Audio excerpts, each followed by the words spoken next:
Louange à Allah. Je témoigne que nul n'est digne d'être adoré en dehors d'Allah. Il est unique et n'a pas d'associé.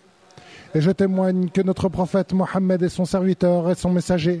Il a prié et jeûné et passé des nuits en adoration jusqu'à ce que ses pieds se fendent. Qu'Allah le couvre de ses éloges, lui, ses proches et l'ensemble de ses compagnons. Chers serviteurs d'Allah, faites preuve de piété envers Allah, car c'est la piété qui sauve l'homme.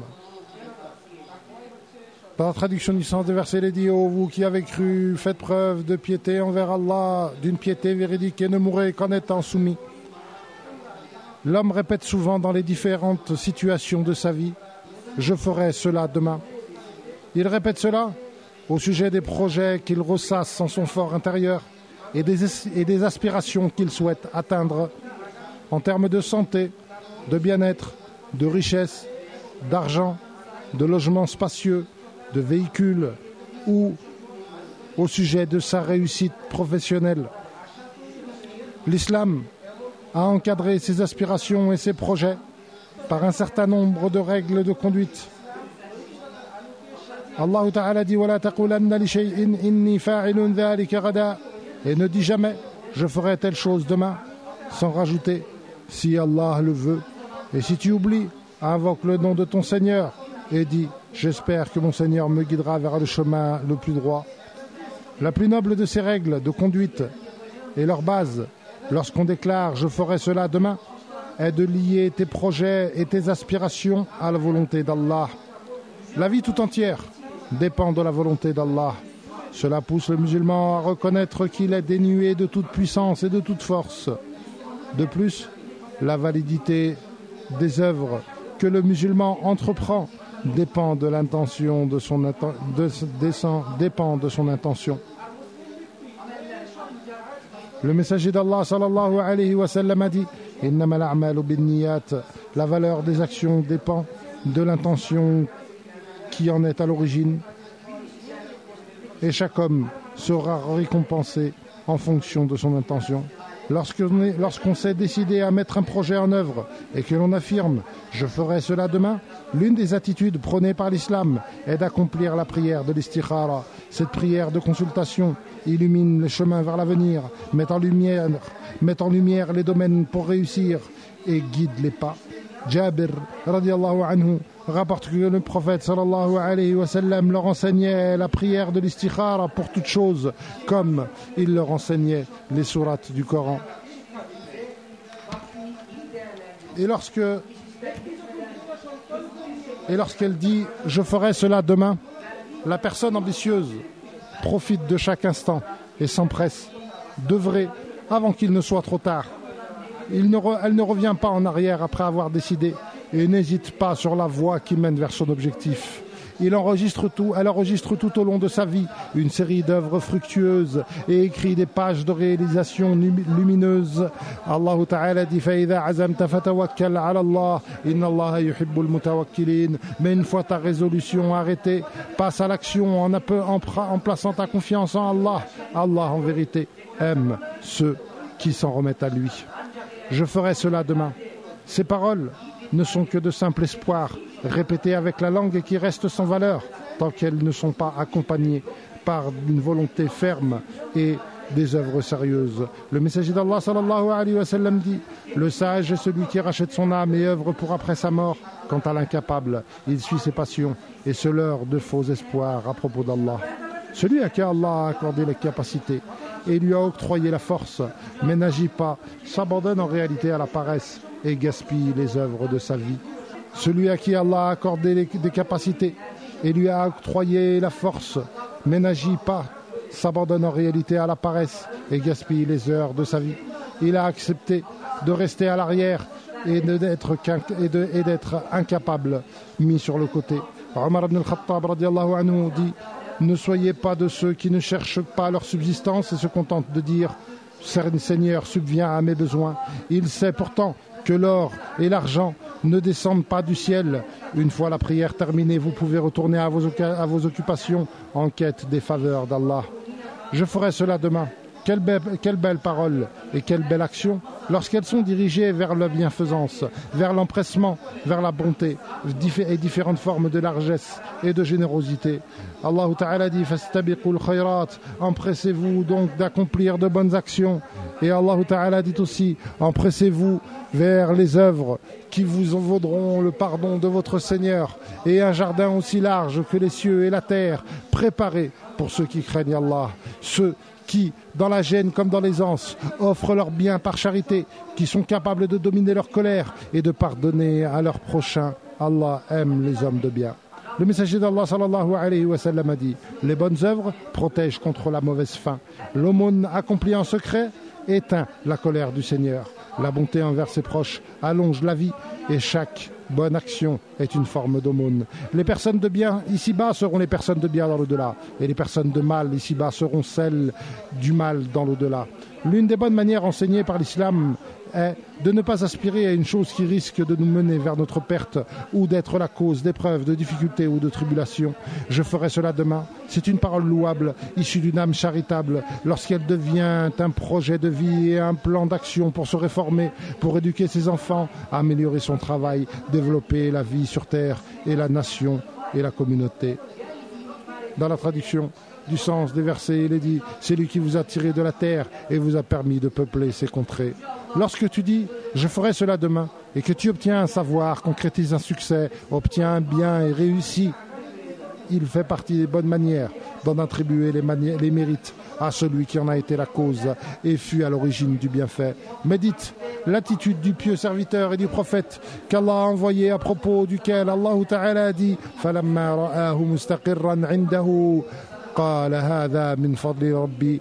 Découvrant soudainement le trône à ses pieds, Salomon dit: voilà une faveur de mon Seigneur destinée à éprouver ma gratitude. Lorsqu'on dit je ferai cela demain, les nobles comportements de l'islam impliquent d'être véridique, fidèle à ses propos et d'accorder ses actes avec ses paroles. Dans la traduction du sens des versets, il est dit: il serait pourtant préférable pour eux d'obéir et de prononcer des paroles dignes, car lorsque le combat a été décidé, mieux vaut pour eux de se soumettre sincèrement à Allah. Dire je ferai cela demain en ayant l'intention de ne pas tenir ses promesses et de négliger ses engagements sont des attitudes contraires à celles enseignées par notre religion et notre prophète sallallahu alayhi wa sallam. Allah Ta'ala dit: Ya ayyuhalladhina amanu awfu bil uqud, vous qui croyez, honorez vos engagements. Wa awfu bil ahdi innal ahda kana mas'oula, soyez fidèles à vos engagements car vous aurez à répondre de vos engagements. Plus grave encore, se hâter à jurer et à s'engager pour ensuite se parjurer au gré de ses passions. Dans la traduction du sens des versets, il est dit: soyez fidèles à vos engagements pris envers Allah, ne violez pas les serments que vous avez solennellement prêtés et en prenant Allah à témoin de votre bonne foi, Allah connaît parfaitement vos agissements. Lorsque le musulman dit je ferai cela demain, il ne doit rien affirmer concernant l'avenir, ni s'empresser d'assurer une chose, car seul Allah Ta'ala connaît, car seul Allah connaît l'avenir. Dans la traduction du sens des versets, il est dit encore: nul parmi ceux qui peuplent les cieux et la terre ne connaît les mystères dont seul Allah a sa connaissance. L'homme se trompe grandement et s'égare lorsqu'il déclare je ferai cela demain, en s'appuyant sur les affirmations des sorciers, devins et astrologues qui mènent à l'échec, qu'Allah nous en préserve. Le messager d'Allah sallallahu alayhi wa sallam a dit: quiconque se rend auprès d'un voyant ou d'un devin et croit en ses propos aura mécrit en ce qu'Allah a révélé à Mohammed sallallahu alayhi wa sallam. Je ferai cela demain.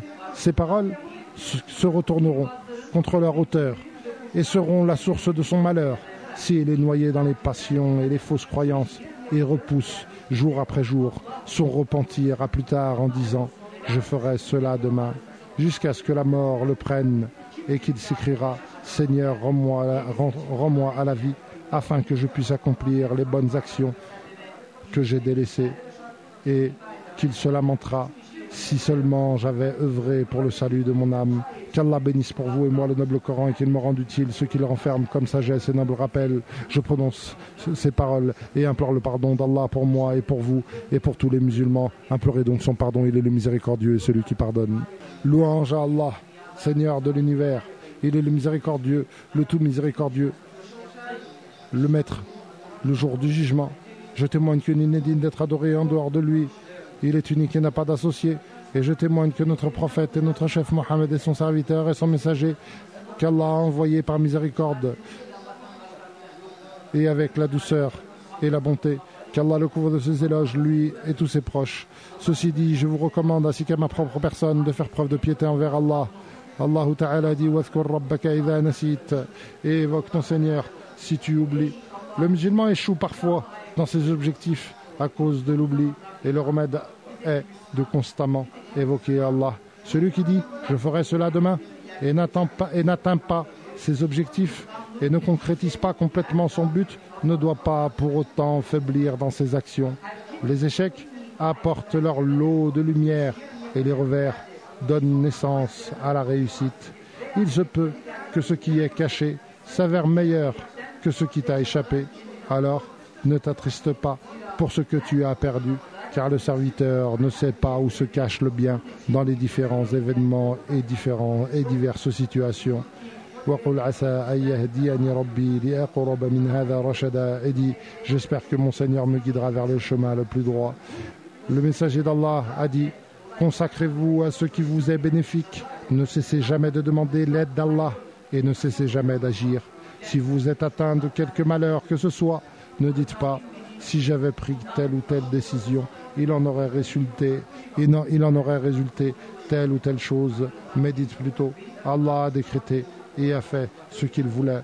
Le mot si ouvre les portes aux suggestions de Satan. Invoquez Allah Azza wa Jal pour qu'il couvre de ses éloges son prophète, car Allah Ta'ala et ses anges font les éloges de son prophète. Seigneur, couvre notre prophète de tes éloges, comme tu l'as fait pour Ibrahim et ses proches, et couvre notre prophète Mohammed de tes bénédictions, ainsi que ses proches et sa descendance, comme tu l'as fait pour Ibrahim et ses proches. Tu es certes digne de louange. Seigneur, accorde ta satisfaction à ses successeurs bien guidés, Abu Bakr, Omar, Uthman et Ali, et à l'ensemble des compagnons et à ceux qui les ont suivis en faisant le bien. Seigneur, fais triompher l'islam et les musulmans. Seigneur, fais triompher l'islam et les musulmans. Seigneur, fais triompher l'islam et les musulmans, et humilie la mécréance et les mécréants, et détruis tes ennemis, les ennemis de la religion, et fais de ce pays un pays en sécurité et prospère, ainsi que tous les pays musulmans. Seigneur, nous te demandons le paradis et ce qui en rapproche comme parole ou action, et nous te demandons de nous protéger contre l'enfer et ce qui en rapproche comme parole ou action. Seigneur, nous te demandons tous les biens à venir et présents que nous connaissons et que nous ignorons, et nous te demandons de nous protéger contre tous les maux présents et à venir que nous connaissons et que nous ignorons. Seigneur, améliore pour nous notre religion, qui est la chose la plus importante pour nous, et améliore pour nous ce bas monde dans lequel nous vivons, et améliore pour nous l'au-delà vers lequel nous retournerons. Fais de cette vie un moyen d'augmenter tous les biens et de la mort un soulagement contre tous les maux, ô Seigneur de l'univers. Seigneur, nous te demandons les clés du bien, et nous te demandons les plus hauts degrés du paradis, ô Seigneur de l'univers. Seigneur, aide-nous et n'aide pas contre nous. Accorde-nous la victoire et n'accorde pas la victoire contre nous. Ruse pour nous et ne ruse pas contre nous. Guide-nous et facilite-nous la droiture, et accorde-nous la victoire contre ceux qui ont été injustes envers nous. Fais de nous des serviteurs reconnaissants qui reviennent à toi et qui se repentent. Seigneur, accepte notre repentir, lave-nous de nos péchés, raffermis nos arguments et enlève la haine de nos cœurs. Seigneur, tu aimes le pardon, alors pardonne-nous. Seigneur, pardonne-nous nos péchés et les choses que nous avons retardées et ceux que tu connais mieux que nous. Seigneur, ne nous punis pas si nous nous trompons ou que nous oublions. Seigneur, ne nous fais pas supporter ce que nous ne connaissons pas, et accorde-nous la victoire contre les mécréants. Seigneur, nous te demandons de nous protéger contre la disparition de tes bienfaits et contre ta colère. Seigneur, nous te demandons de nous protéger contre l'incapacité, la paresse et la peur, et contre l'injustice des gens. Seigneur, améliore pour nous toute notre situation et ne nous livre pas à nos propres personnes. Seigneur, guide notre gouverneur pour qu'il accomplisse ce que tu aimes et que tu agrées. Seigneur, fais que ses œuvres soient de nature à t'agréer. Seigneur, et facilite à son adjoint d'accomplir ce que tu agrées et guide tous les dirigeants des musulmans pour faire régner le livre d'Allah et la sunna de ton prophète. Seigneur, pardonne-nous nos péchés et couvre-nous de ta récompense et couvre-nous de ta miséricorde. Seigneur, donne-nous de ce bas monde le bien et dans l'au-delà le bien et préserve-nous du châtiment de l'enfer. Allah ordonne de faire le bien et d'être bon envers les autres et il interdit la perversion. Évoquez Allah, il vous évoquera. Évoquez Allah, il vous mentionnera. Remerciez-le pour ses bienfaits. Il les augmentera pour vous. Et le fait d'évoquer Allah est la chose la plus importante. Et Allah sait ce que vous faites.